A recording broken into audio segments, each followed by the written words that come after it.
I'm John Strum, and this is Real Talk MS.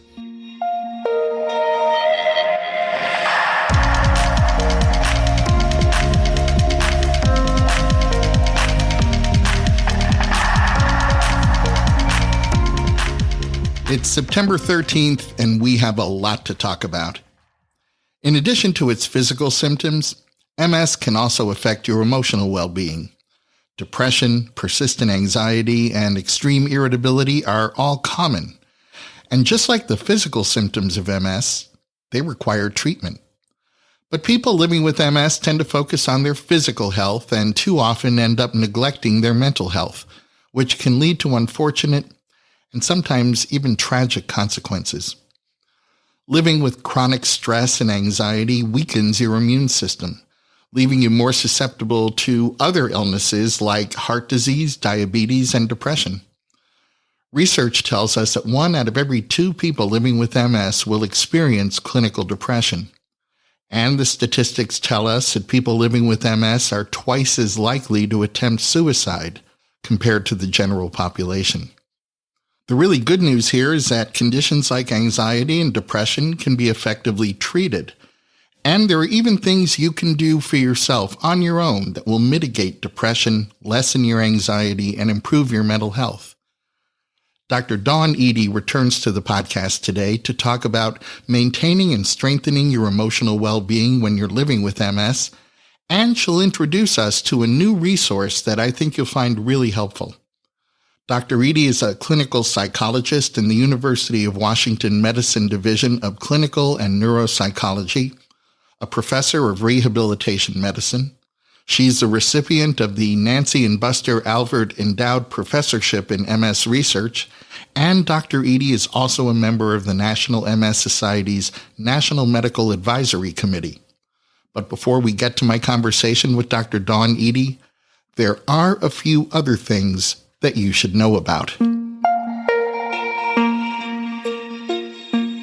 I want to give you a quick reminder that the National MS Society's Hispanic Latinx MS Experience Summit is taking place in just 2 days on September 15th. It's a virtual interactive program that offers participants an opportunity to connect with others in the Hispanic Latinx community, learn from leading experts in research and health, and give voice to the unique needs of the Hispanic Latinx MS community. For a long time, MS was considered to be a disease that affected middle-aged white women. Today, we know that's never been true. Evidence continues to illustrate the health disparities, inequities, and social determinants of health that impact members of underserved communities who are living with MS. The Hispanic Latinx MS Experience Summit will provide a safe space to raise awareness and network in order to better face and overcome the daily challenges of living with MS. There's no cost to participate, and sessions will be offered in both English and Spanish. If you'd like to learn more about the Hispanic Latinx MS Experience, or you're ready to register for the event, you'll find a link in today's show notes. Determining the right disease-modifying medication for any individual requires a careful balancing of a number of different variables. That's why it's beneficial to have more than 20 different drug candidates to choose from. This collection of medications can sort itself into 2 categories: low-efficacy therapies and high-efficacy therapies. The low-efficacy therapies tend to be older drugs with mild side effects. Many second-generation disease-modifying medications fall into the category of high-efficacy therapies. They're much more powerful, and they can be accompanied by more pronounced side effects. So a research team in Japan wanted to compare the difference in brain atrophy and disease activity among people with relapsing remitting MS, some of whom received low-efficacy therapies and some of whom received the newer high-efficacy therapies. The low-efficacy treatments in this study included Avonex, Rebif, Betaseron, Tecfidera, and Copaxone. The high-efficacy treatments included Tysabri and Gilenya. Now, 25 study participants were treated with low-efficacy therapies, and 19 study participants were treated with high-efficacy therapies. Within each of these groups, each participant's doctor determined which specific therapy they would receive based upon that individual patient's disease activity and other variables, including patient choice. After 2 years, 84% of the study participants who were given high-efficacy therapies showed no evidence of disease activity, compared to 44% of the study participants who were given low-efficacy therapies. And when we talk about no evidence of disease activity, we specifically mean no relapses, no worsening disability, and no new or enlarging lesions on MRI scans. While whole brain atrophy seemed to be about the same for both groups, the study participants who were given low-efficacy disease-modifying therapies experienced more evident brain volume loss in specific regions of the brain. The study participants who were given high-efficacy disease-modifying therapies had significantly less atrophy in the cerebral cortex, which is the outermost part of the brain that manages higher cognitive functions. Now, this small study appears to make the case that high-efficacy disease-modifying medications do a better job of reducing disease activity as well as mitigating the loss of brain volume. But because this was a small study, it's going to require a larger study to confirm these important outcomes. And fortunately, that larger study is already underway. It's called TREAT MS. Now, TREAT MS is an acronym for Traditional versus Early Aggressive Therapy for Multiple Sclerosis. This trial involves 900 participants at 45 different sites across the United States. The principal investigators for TREAT MS are Drs. Ellen Mowry and Scott Newsom. Both Dr. Mowry and Dr. Newsom are friends of the podcast. And if you'd like to listen to my conversation with Dr. Mowry about TREAT MS, you can check out episode number 143 of Real Talk MS. And if you'd like to review the details of this study from Japan, you'll find that link in today's show notes.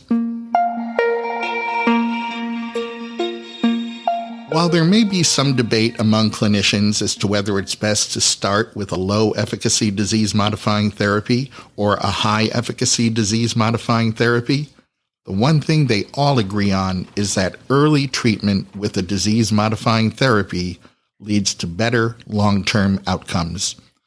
So I'm hopeful that most of you who are listening to this podcast are on a DMT, no matter where you are in your MS journey. But if you need one more piece of evidence that you should be on a disease-modifying therapy, please consider this. Newly published results from a Canadian study showed that being on a disease-modifying therapy is associated with living longer than people with MS who aren't on a DMT. A research team analyzed administrative health database records from 1996 through 2017 from 4 Canadian provinces, representing about 25% of Canada's total population.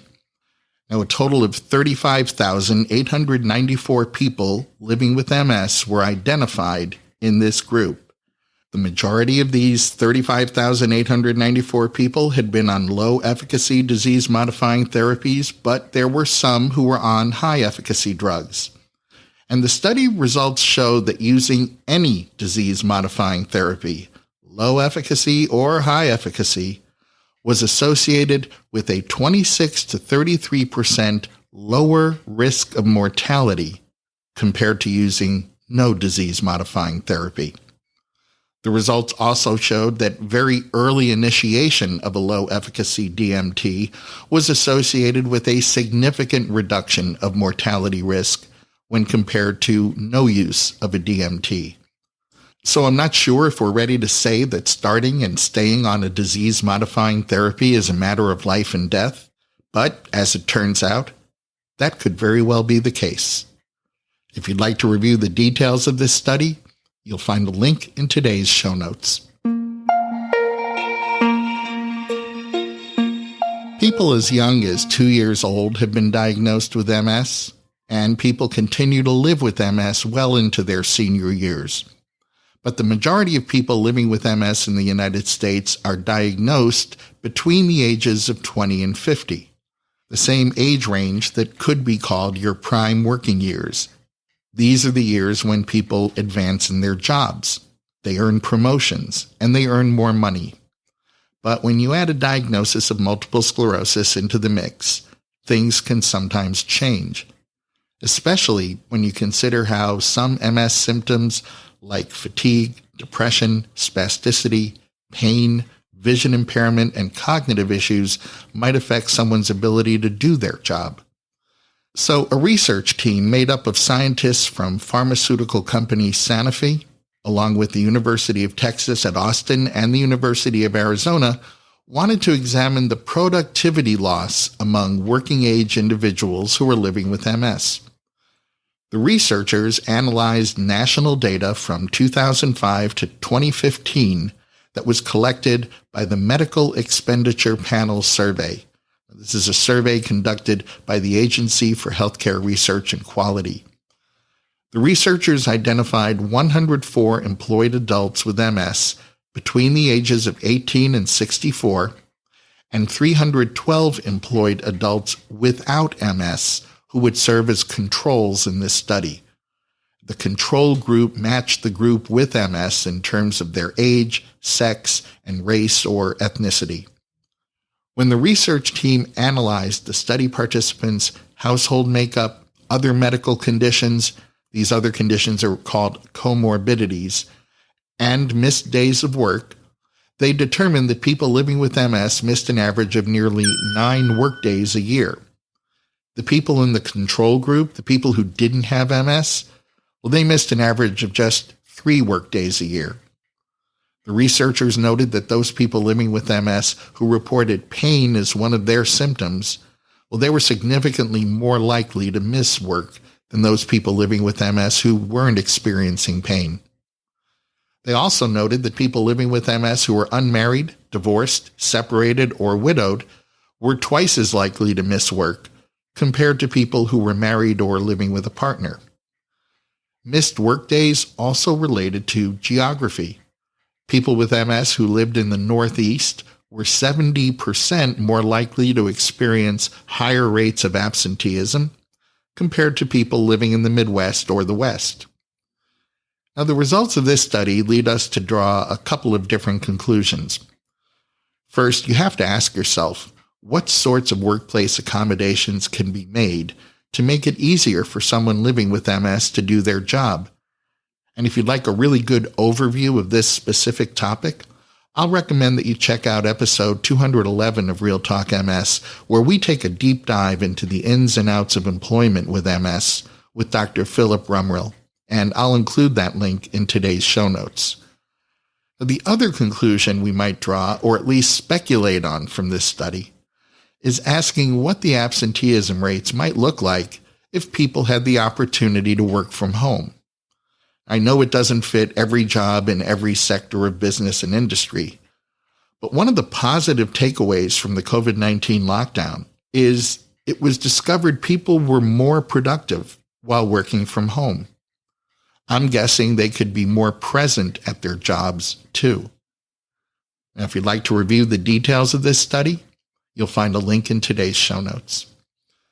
Speaking of MS symptoms that can keep you out of work, one of the symptoms of MS that can keep you from even getting out of bed is depression. And when you consider that 50% of the people living with MS will experience depression, it underscores the absolute need for making managing your mental health a priority. Joining me in a moment to talk about maintaining and strengthening your emotional well-being when you're living with MS is Dr. Dawn Ehde. This is a conversation that you'll want to listen to and share. So in a moment, we'll meet my guest, Dr. Dawn Ehde.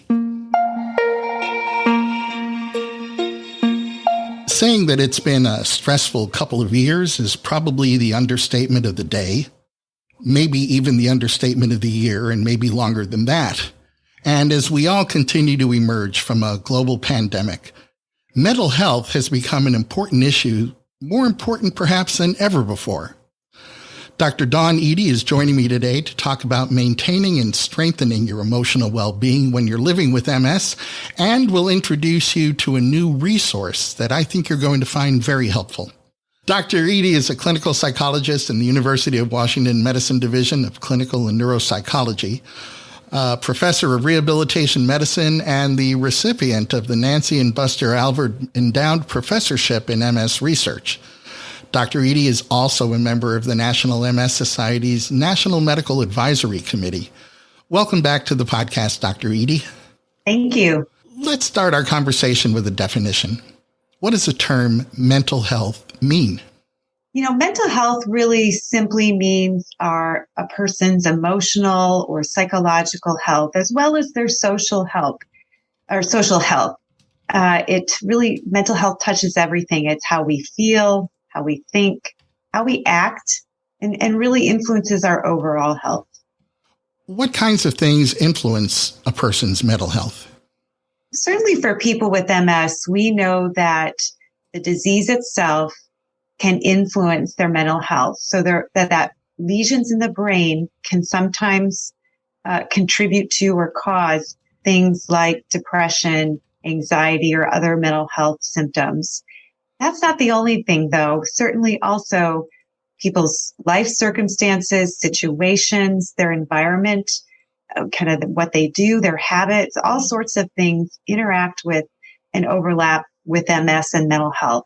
Also, we know that mental health symptoms can make MS symptoms worse. So, for example, sleep can make caused by depression can make, other MS symptoms worse. And conversely, MS symptoms can also affect mental health. What are some of the common mental health issues or disorders that people with MS might experience? Certainly depression or depressive disorder, as it's sometimes called, is the most common. About 50% of people with MS will experience depression at some point in their lifetime. That doesn't mean they stay depressed. Depression is not necessarily a permanent state, but it is very common. And that's where people feel sad, irritable, lack of interest, depressed down, and it doesn't go away. It persists, and it often has other symptoms that go with it, like kind of withdrawing from other people, as I mentioned, irritability, problems thinking, problems sleeping, weight change, and feelings of hopelessness or worthlessness, and sometimes even thoughts of self-harm or suicide. That's the most well-researched one, and the one that I think most people with MS are aware of. But also anxiety is also a common mental health concern, and not just that occasional feeling anxious before you do something you don't want to do, or just a little bit of stress, but anxiety that persists, where it's both the cognitive, the thinking thoughts of worry and thoughts that things are going poorly, or that kind of anxiety, as well as the physical symptoms of anxiety, increased heart rate. It affects your GI system, all sorts of things. And when anxiety persists for more than just a few days, that's a sign of an anxiety disorder. A couple other things: stress is common in people with MS, as are sleep problems. I have a feeling about the answer to this next question, but I always appreciate the opportunity to check in with an expert. Is mental health underdiagnosed among people living with MS? Yes, absolutely. There are many people living with MS who have mental health symptoms or mental health disorders that are not getting diagnosed or not getting the help they need. And I think a really important takeaway for your listeners is that having MS does not mean you have to be depressed or you have to be anxious. Certainly it goes along with it, but these things are treatable, and many people with MS can live good lives despite the challenges of MS. So please, it's underdiagnosed. Bring it up with your provider. Seek help if your provider's not listening, because there's ways to get help. There are different types of mental health treatments available, like talk therapy, cognitive behavioral therapy, and mindfulness-based interventions. Which treatments are particularly effective for people who are living with MS? Yeah, we know that people with MS benefit from therapy, counseling, talk therapy, psychotherapy, whatever you want to call it. But the research shows that certain types of therapy in particular have been useful for some of the conditions that go along with MS. So, for example, cognitive behavioral therapy, where people learn how to become more active, look at kind of how they're reacting to or responding to stressors and learn new ways of coping with stressors. We know that's very effective in treating depression in people with MS. We also know that mindfulness-based treatments are also effective for depression, like cognitive behavioral therapy or CBT. They're effective for anxiety, for stress, and they also have benefits for other symptoms like sleep, pain, and fatigue. Many of these mental health treatments are being shown to also reduce the impact of some of what we sometimes call physical symptoms of MS, like pain and fatigue. How can someone tell when it's time for them to consult with a mental health professional? Certainly we all have ups and downs, and certainly with people with MS have added layers at times of stressful things they need to deal with. And so it's normal to have times of sadness or, stress. I mean, that's part of the human condition. It's time to seek help, however, when it's not just a temporary state in response to something going on, but that feelings of anxiety, feelings of depression or irritability, if your relationships are being negatively impacted, that's a sign when it persists and when it gets in the way of doing things that you need or want to do. That's when it's a good time to seek help. And if you arrive at that moment and feel that it is an appropriate time to seek help, what's the best way for someone to find a mental health professional? And how important is it that they find someone who understands MS? I think the first stop would be to talk to your MS provider. If you have one that you trust, listens to you, who knows you, ask them for help. They may have providers in their clinic or at their that they can refer you to. If you don't have that, the National MS Society also has a wonderful online tool called Find Doctors and Resources, where you can type in the type of provider you want and kind of where you are, and you can find access to therapists, mental health providers. Also, reach out to your MS community and find out, if you're involved in social media, follow any of the websites or are in any groups. Ask them or reach out to the MS Navigator program or navigators of the MS Society. Certainly I think it's helpful if the person that you see, the provider, has experience with or expertise in multiple sclerosis. If they don't, and there's no one who does, I still think it's important you see somebody. Many mental healthcare providers are trained to work with people with health conditions. So I think if you're really suffering, the most important thing is to see someone. It's an added bonus if they understand MS.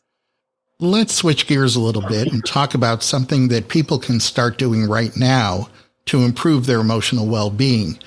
In previous episodes of this podcast, we've talked about the benefits of exercise and physical activity. Now, people tend to think of these benefits in terms of their physical health, but do they also have an impact on mental health? Absolutely. Exercise is medicine, not just for our physical health, but also for our mental health. Exercise has a positive impact on our mood.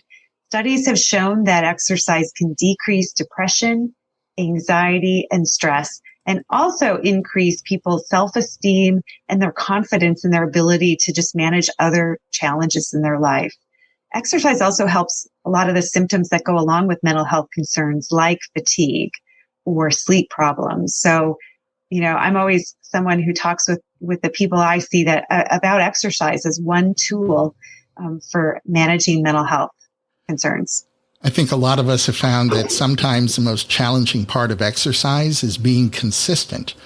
What's the best way for someone to stay motivated? Well, certainly if you haven't seen an exercise specialist and think that might be helpful, talking with your doctor about maybe seeing a physical therapist or some other person with MS expertise, they can help you design a program that works around some of the issues that get in the way, like heat intolerance or fatigue. However you do it, whether with them or on your own, it's really important to start small So for example, if you think you can walk or do some yoga for 15 minutes, start at 10 minutes. Start small so that you can build your goals gradually and find something you enjoy. There's many different ways to get physical activity, even if you have limitations. So find something you enjoy.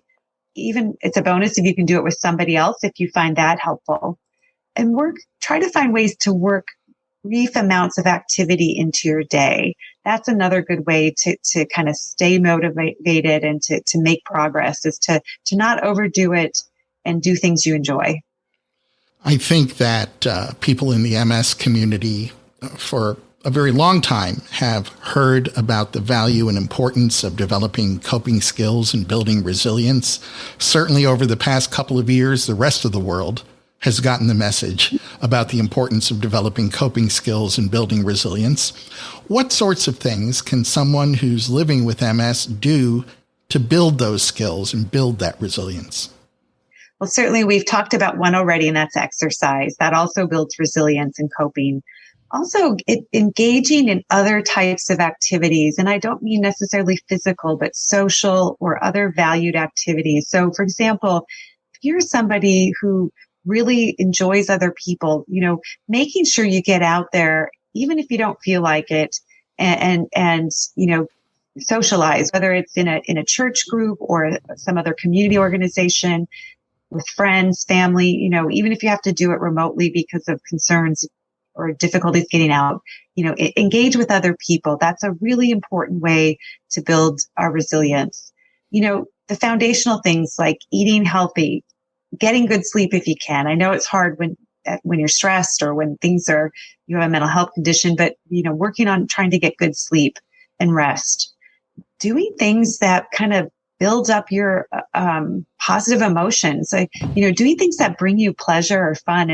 And it might sound frivolous, but, if you enjoy a comic strip, make sure you read it every day, or a YouTube video that's funny, or, you really enjoy a hot cup of tea, doing little things that bring you moments of pleasure, even if they're very simple, can accumulate and kind of fill up what we call your resilience bank. So there's many other ways that you can do that are available to you in the resources at the Society. Well, speaking of resources, not very long ago, you and another friend of the podcast, Dr. Megan Beyer from the Johns Hopkins University School of Medicine, completed work on a new resource entitled What to Expect from Mental Health Care, a guide for people with MS. Where did the idea for this guide come from? The National MS Society has long championed mental health as part of overall healthcare for people with MS. I think, though, the last few years, with everything that's gone on with the pandemic and the stressors, that as you mentioned at the beginning of the podcast, mental health has come to the forefront of our attention. And certainly the Society CEO, Cindy Zegi-Boilo, recognized that the Society needed to be very clear about what good mental health care looks like and should be for people with MS. So under her leadership and the leadership of the Society's National Medical Advisory Committee, they charged a subgroup of us to develop the guide.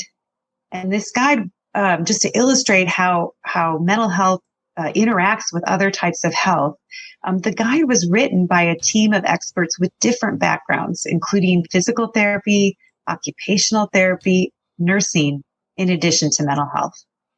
Well, tell me, what sorts of information will people find in this guide? Yeah, the guide describes what mental health is and some of the most common mental health concerns. It talks about how to seek help, types of mental health providers that are out there, as well as types of mental health treatments, some of which we briefly mentioned here today. Really gets into the details about how to find a mental health provider, what questions to ask yourself and a mental health provider to set you up for a helpful relationship, and what to expect from that mental health care visit.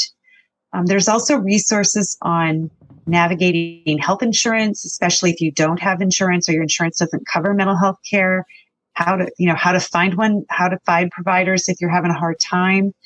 And one of the parts I'm most excited about is that the guide also goes into some detail about things people with MS can do right now to improve their mental health.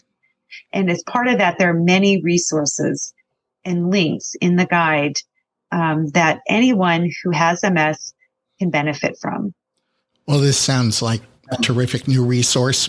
People can find it by visiting nationalmssociety.org/emotional well-being, and then look for it under the additional resources section at the bottom of the page.